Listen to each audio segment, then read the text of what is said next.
We're with Charles Martineau, the landfill manager, for an episode of what we're calling Will It Grind, Charles.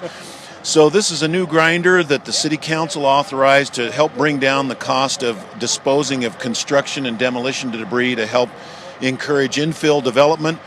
My charge to you as the mayor was find a way to do this less expensively, and by golly, why don't you let folks know how you came about choosing this method to reduce the cost of construction debris?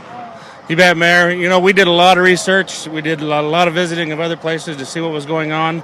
We found out that a lot of places are using construction demolition, for example, as daily cover. And we thought, well, by golly, why can't we do that here as well? They grind it up and use it as daily cover. Also, grinding MSW can increase your compaction. Municipal solid waste. Municipal solid waste can increase your compaction by as much as 15%. Now, that doesn't sound like a lot, but, you know, on a 10-year landfill cell life, that's 1.5 years. So that's amazing. This grinder here, we actually went out and witnessed this thing grind, and we liked what we saw, and so we moved forward on this particular machine. It has the ability to kick out material that it doesn't like, so it doesn't damage the machine, and we'll grind just about anything we throw at it. So, Charles, there's videos on YouTube that are called Will It Grind. I don't know if you've ever seen them. It's a grinder that they sell in England, and the guy puts golf balls and everything else in it. So I thought it'd be kind of neat come out here and see what all you can grind with this baby. But before we do that, let's meet your crew. You bet. Greetings, I'm John Heath, City Council President here in Sheridan, and we're up here at the landfill. I'd like to introduce the folks that have brought this grinder up here. Tony Baumgartner, landfill supervisor. Bill Wagner, senior operator. Carl Massengill, operator. Mike Knapp, landfill worker. William Jensen, I'm with Peterson. I'm the product support rep for the Northwest. Victor Acevedo from Peterson Pacific, sales manager. Thank you very much, and now we're going to take a look at how this grinder is going to benefit the city and our landfill. At the back end, the feeder mechanism. Describe for folks what we're looking at here, Charles. We're looking at, as you said, the back end of this whole machine. You got an excavator here picking up the debris, putting it in this back end. It goes through a grinder and kicks it out on the top. And, you know, what you're seeing is what we're getting, and it's an amazing job. Well, grinders are not new. We've had tire grinders come in, and we have a grinder for our tree limbs and so forth.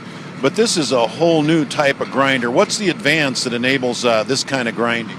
One of the unique features of this type machine, of this machine in particular, is that if it comes across something that it doesn't like, that could damage it, like a big chunk of steel, it'll eject it out rather than damaging the machine. So that's really important when you're doing construction, demolition, or MSW, when you just don't know what's in there all the time. Charles, this is one heck of a big pile of construction debris. What all's in there? You know what? Everything that comes down when you build or take down a house, you can look over here. You can see we can start off with plywood, sheetrock, pipe, buckets. You move right on through the pile. You can look at pallets and all kinds of window frames and just about anything that you would see on a construction site is sitting here in this pile. And because of this, we were able to cut the cost of disposing of construction debris by more than half. That's correct, down to $45 a ton at this point. Well, that'll make a big difference for businesses and homes that want to do infill development in Sheridan. You're absolutely right. We're hoping that'll make a big impact on our community. Holy buckets. So, Charles, you were explaining daily cover. Yes. And what we do now is haul in dirt to cover the trash each day per government regulations. And we're going to save some money by being able to use this debris as cover. That's correct. If you look behind me, Mary, you can see how we cover the dirt, or we cover the garbage daily with 6 inches of dirt. And that's wasted space as far as we're concerned. If we can now use our construction demolition material to cover that, then we're effectively not using up any space in the landfill. We're using up space that would normally be filled with dirt. How long before we'll know from DEQ whether we can do that?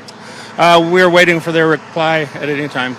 So I don't have a date. We think we're going to get it right away? Yes, I do. Okay. And I think they're kind of excited about this. They are. We'll be the first in the state to be doing this. So well, you're a real pioneer, and you and your crew have done a great job with the landfill, Charles. We really appreciate all your work. So let's close out by just taking another look at Will It Grind. Thank you.